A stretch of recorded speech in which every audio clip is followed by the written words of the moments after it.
Hello and welcome back. All right, in the last video, I defined what I call hypergrowth.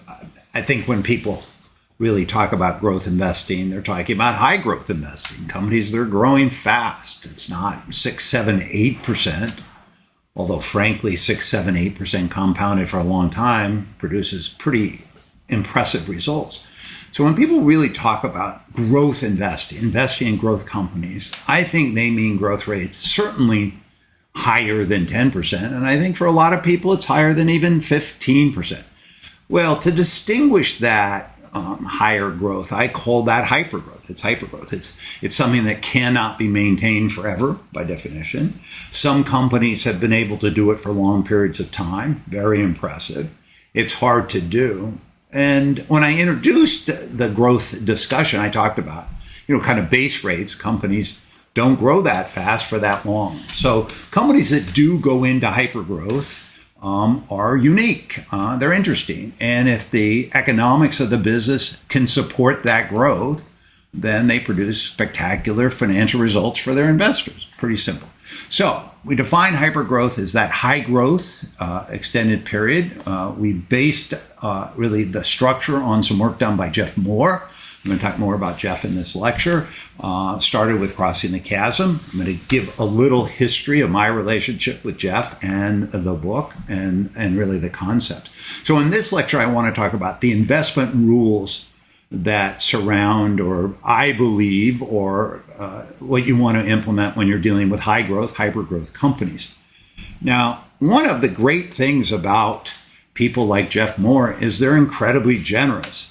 So he watched my video from last week, or the last video on hypergrowth, and which that alone was lovely. Thank you, Geoff. And then he was nice enough to give me some feedback, and he said he agreed with almost everything I said, but he did have one small nit, which I want to share with you. In fact, he gave me a lot of feedback, which I'm going to share with you in this video. But from the last video, I said early adopters are different than innovators in that they're willing to do some of the work because they're seeking out a solution to their problem. And Geoff came back and he wrote this. I copied it directly from the email. This is a quote from Geoff, and since he invented all of this, I'm extremely appreciative of the feedback. All right, in my parlance, visionary, early adopters, buy into the category early in order to shape it to their strategic advantage. They have a vision they want to execute as opposed to a problem they want to solve. I think that's a really important differentiator and subtlety. And going forward, I'm going to change this slide to incorporate Geoff's real insight. And I appreciate Geoff giving me that feedback. But I wanted to leave the slide as is from the last video rather than pretend that somehow my original insight was correct. All right, so what Geoff is really saying is visionaries come along, early adopters come along, and they are willing to do some of the work. That's the key, but they really want to shape the product direction to their advantage. And my misinterpretation years later was that they were trying to seek out a solution to their problem. That subtlety, I think, is important and very appreciative of Geoff giving me the feedback. Going forward, I will really adapt to his comment, which I think is important. The second thing I talked about is that once you've crossed the chasm, you go into hypergrowth, which Geoff calls the tornado, and I'll explain that in a minute. So I have a little tornado drawing added to my diffusion curve, so you enter into hypergrowth. I got feedback from a guy named Walter Robertson. I don't know Walter, but again, incredibly generous with his time and energy.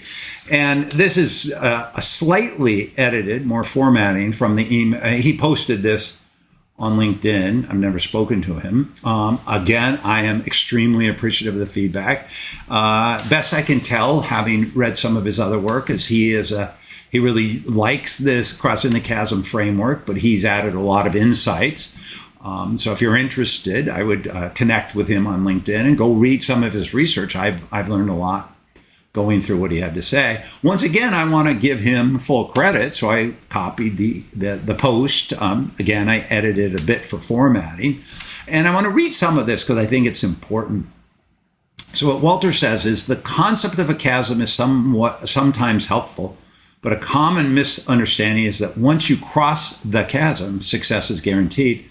but this is a misconception. And I agree with that. That's not new, and I may have glossed over that. I'm going to talk a bit more about that today, and had always planned on it. He goes on to say, even if early adopters validate your product, so that's similar to Geoff Moore's kind of framing of early adopters, success in the mainstream market requires continuous adaptation. That I completely agree with. I've seen great ideas struggle because suppliers assume market demand would grow organically. I've seen that as well. I'll talk a bit more about that. And the truth is, the majority of all customers need not just a working product, but also, number one, evidence the supplier is intimately familiar with the end user situation. I agree with that.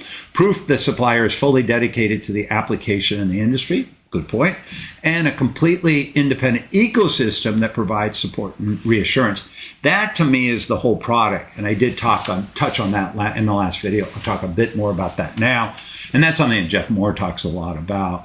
And so Walter summed up his comment. The challenge isn't just crossing the chasm, it's sustaining momentum afterwards. I couldn't agree more. I think that's a great comment.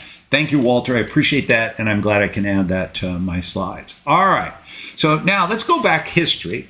I like history. I like stories, if you haven't picked that up yet. 27 videos in or wherever we are. All right. So I heard Geoff Moore speak at a conference called Lotus Sphere in December of 1993. That was a long time ago. He was the keynote speaker. Lotus Sphere was sponsored by Lotus Development, and it was related to the launch of their new product called Lotus Notes.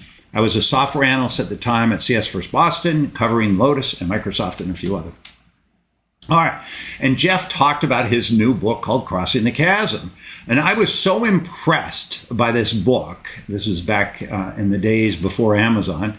Not long before Amazon, but before Amazon, that I flew back to New York. I walked down to a Scribner bookstore, which is on Fifth Avenue. The building now is a Sephora. And I ordered 25 hard copies of Crossing the Chasm.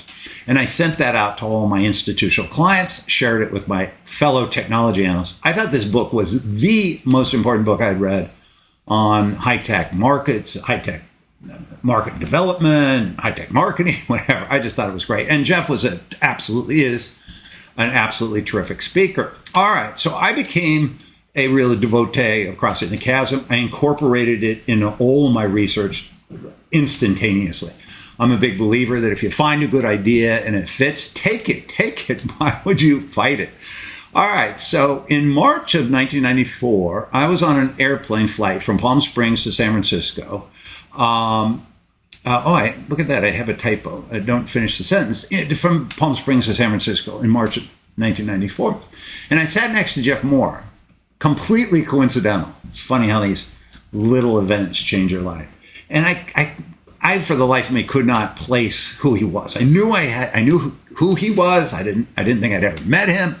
And Geoff, being incredibly engaging and friendly, said, "Hi, I'm Geoff Moore." And I said, "You wrote Crossing the Chasm." Now, let me just tell you, if you're ever on a plane, you've written a book. Some of you have written books. I've written some books. And somebody, almost a stranger, says, "I know you wrote a book." And by the way, at this time, the book was not that old, and recognizes you. You know, that person is your new best friend. And so I introduced myself, and I said I was at Lotus Sphere. I heard you talk. And, oh, by the way, I bought 25 copies, hardback copies of your book, which I've handed out to, probably at that point, had given most of them away. And he became intrigued, right? And we got into a very long conversation on the flight, which I'm sure Geoff talks to a lot of people. He's incredibly friendly. And so I shared with him how I used his work in my analysis as a tech analyst. And I really combined the work that Michael Mauboussin and I had done on duration of competitive advantage and Geoff's work on Crossing the Chasm. Now, if somebody says they bought 25 copies of your book, you're inviting them to Thanksgiving. So Geoff and I became pretty good friends after that. All right, this is I redrew this. This is a napkin, obviously, and there's a chart I drew on the napkin, and I showed him the circles, or the curves that are moving out to the right with a technology adoption lifecycle curve, that the chasm curve I just showed you. I showed him this. I gave it to him, and Geoff said, at the end, can I keep the napkin? Which I always think is an amusing part of the story, because I said to Geoff, I draw this chart so many times a week. Yes, you can keep the napkin. Now, we're going to come back to this napkin in a minute, but I gave it to him. All right. And I asked Geoff, the question I have for you is, how do you know when a company product category has crossed the chasm? Because for me as an investor, that's when I really want to be able to lean in to the stock or the category. And this was something I really thought a lot about. I'd read his book twice at that point, really looking for every nugget. And he said to me, he's working on a sequel or another book, and he's going to answer that question. Now, being an opportunistic Wall Street type, I said, Geoff, I would sure love to, if you need anybody to read an early copy of the manuscript, give you some feedback, a devotee like me, I would love to offer my services. Now, I'm assuming at this point, people watching the video realize that I wanted the answer before the book was published. I was happy to read it and give him feedback, but my real motivation was to answer the question. How do you know when a company or product category has crossed the chasm? I think that's a really important question. Okay, we leave and we start an email correspondence. We become good friends. And I did receive a copy of the manuscript for his next book in February or March of 1995. I've scoured my records and I can't find the exact date. And I started to read it. I'll talk about that book momentarily. And then in August of 1995, I do have this in my calendar, we met in New York to have lunch to discuss writing a book together. And I was like, we're going to write a book together. And he said, yes. So he pitched me on combining writing a book together, which I won't talk about in this video, but I will talk about more in the next video. I did receive a signed copy of his new book, which I'll show you momentarily, in October of 95. All right, the new book is called Inside the Tornado, and he may not agree, and I may get another email from him after this video that it is not a sequel to the Crossing the Chasm, but I view it as a sequel to Crossing the Chasm. And he introduced a concept in Inside the Tornado called the pragmatist in pain, which is really a metaphor for how to cross the chasm and win over early majority customers. Those are hard, right? Early majorities, we talked about before, they don't trust the early adopters. They only trust each other. But if you don't have any early majority customers, how do you win them over? And then he used this analogy of a bowling alley where you can leverage those early wins to knock over adjacent early majority customers. Very clever idea. So go find the pragmatists, the early majority pragmatists. They're in serious pain. Go start to solve their problem. And once you've won them over, then go find other customers that have similar pain points adjacent to them. Use those original wins as your reference account, and now you're on your way. And then he also answered the question in the book, how to manage the enterprise once the product market crosses the chasm. So a great follow-on book in my mind. All right. Now, how do you cross the chasm? This is my take. And I'm sure Geoff and I are not going to agree 100% on this, but this is my take. You need two primary things to cross the chasm. One is you need something that's novel and useful. I'll explain what that means momentarily. And then you need an adoption strategy because you need to penetrate the early majority. I'm going to separate those two. So you need product and you need a strategy. All right. So individuals, you and I and everybody else, are simultaneously neophilic and neophobic. Neophilic means we're curious to discover new things. We are curious. We like new things. And you see that probably almost every day in your life. So you're curious. You hear something new. You see something new. Sort of curious what it is.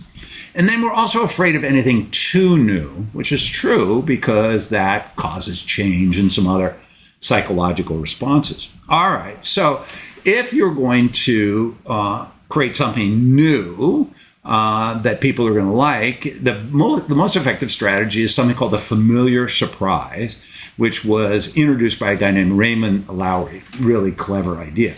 And he said, to sell something familiar, make it surprising. And to sell something surprising, make it familiar. And music is a wonderful area to look into because songs that do well are songs that are similar to old songs. And they have a similar, I don't know much about music, but they have a similar sound or harmony or whatever those fancy words mean.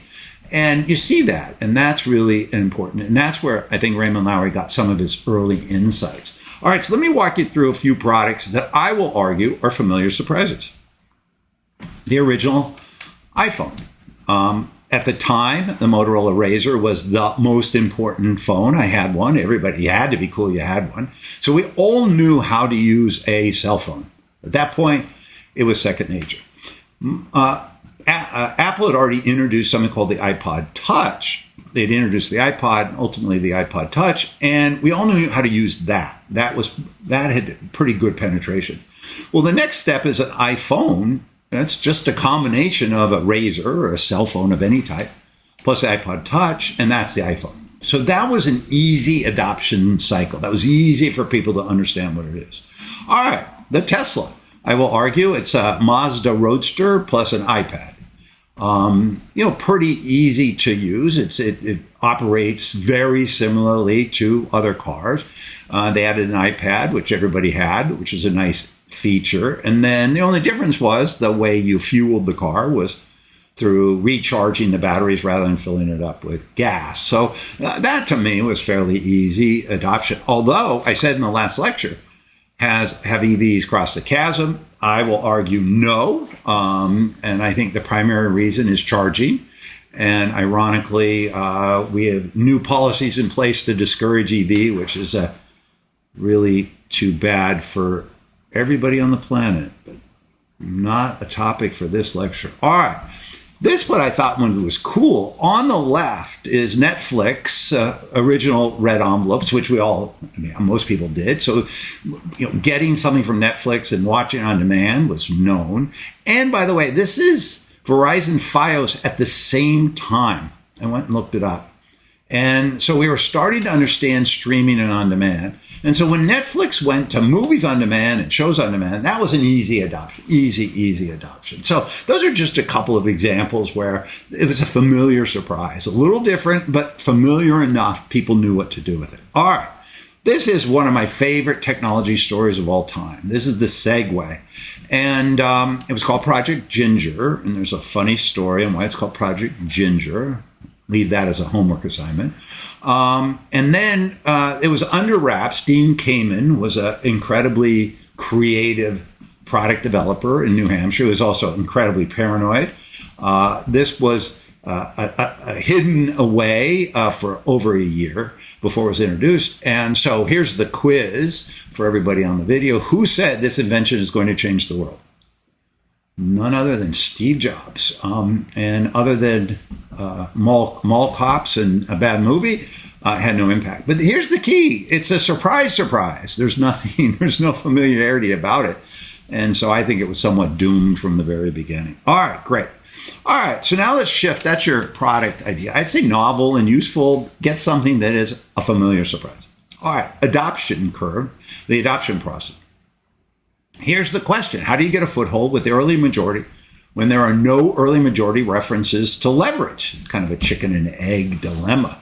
All right, so this is where Geoff, I think is just an incredibly clever insight. You find the pragmatist in pain, that pragmatist that really needs to solve a problem.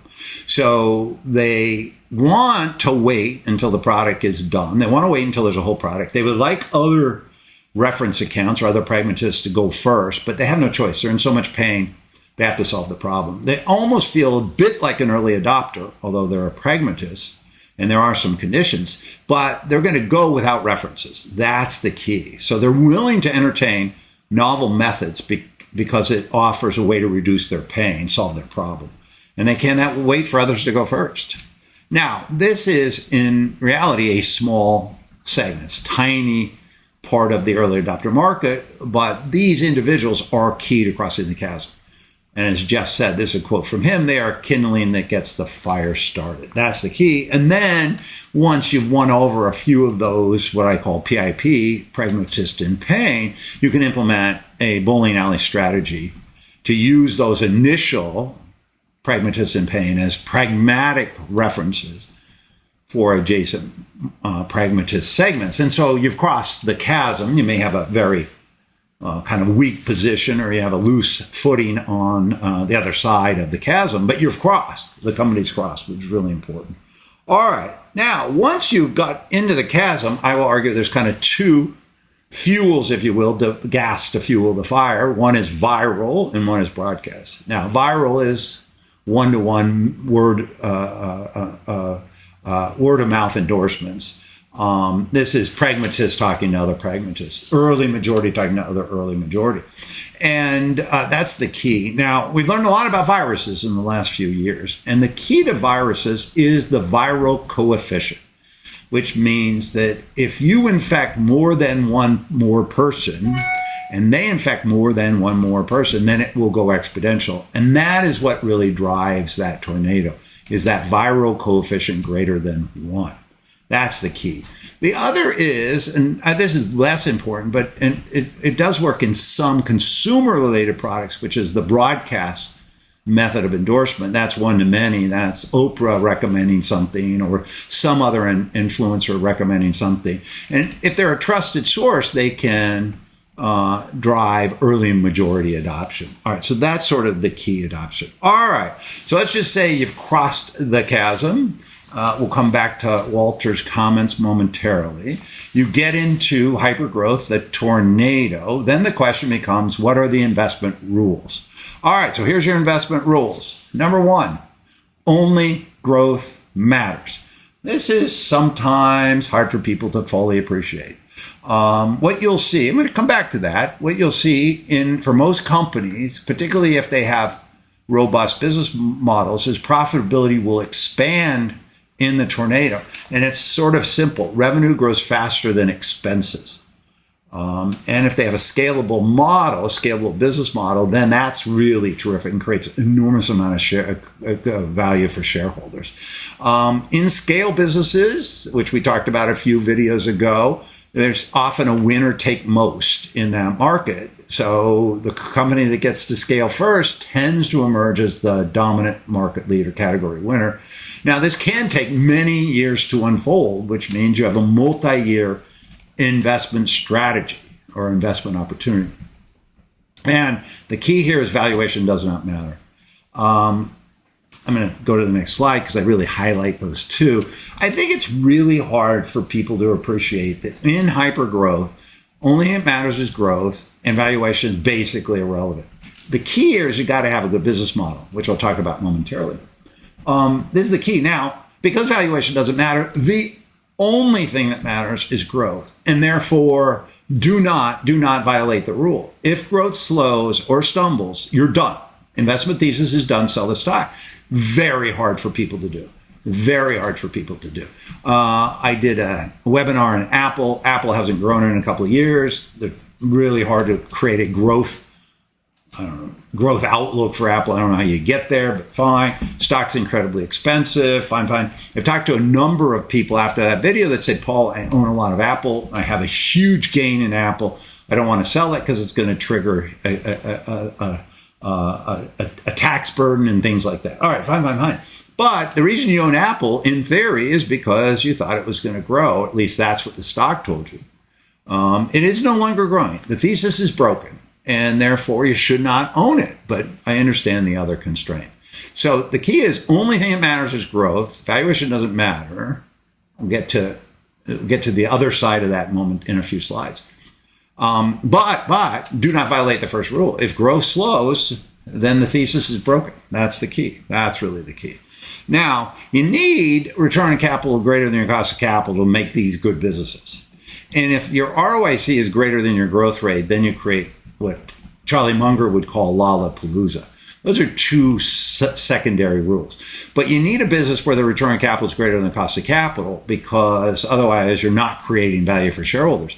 And if your return on capital is greater than your growth rate, then you're self-financing that growth, which is Lollapalooza, which is really important. All right, now, execution, management execution. And this is really what Walter was referring to, and I completely agree with his comments, and that's why I included them in the presentation. All right, so often these are scale businesses. They are often winner take all or winner take most. So the first mover to scale wins, and out executing your competitors is critical. And this is, I think, what Walter's really touched on. It's not one of you just sit back and take orders. You've got to continue to respond not only to customer needs, particularly incremental customer needs, but you have to respond to competitive issues, which are really important to keep in mind. So execution really matters, particularly if it's a race to scale. That's critical. Now, the management execution you're looking for is a sales organization built for growth. And you got to go do your due diligence and see if that's the case. And then you need internal processes that are honed to support that growth. And I think Walter would add, you need an innovation strategy to respond to changes in the market. And I completely agree with that. So that's what you're looking for, is a company that can execute in hypergrowth. Now, if they're the only one emerging, the relative execution's less important, but less important. But if it's a race to scale, there's a couple of vendors vying for that leadership position, then relative execution is going to be critical. And you're going to have to do the work on that. All right. So that's sort of my general thought about investing in hypergrowth. Now, here's the question. What happens at this point? Really key. Now, we're shifting technically from the early majority to the late majority, fine. But something more important happens, which is we've reached the peak of market penetration. That's the same spot, that star, and you get decelerating growth. Now, remember, I mean, it was only 2 slides ago, that the primary rule for investing in hypergrowth is growth, growth, growth, growth. Well, guess what? Decelerating growth is the thesis has broken, and it's time to reevaluate. And I would argue it's time to sell the position. Now, there's some other subtleties in there. I'm going to talk about that in the next video, but that's really important. So now decelerating growth, guess what? Growth is decelerating. Here's your investment rules. Growth decelerates. Competitive pressures return. Traditional competitive advantages are tested.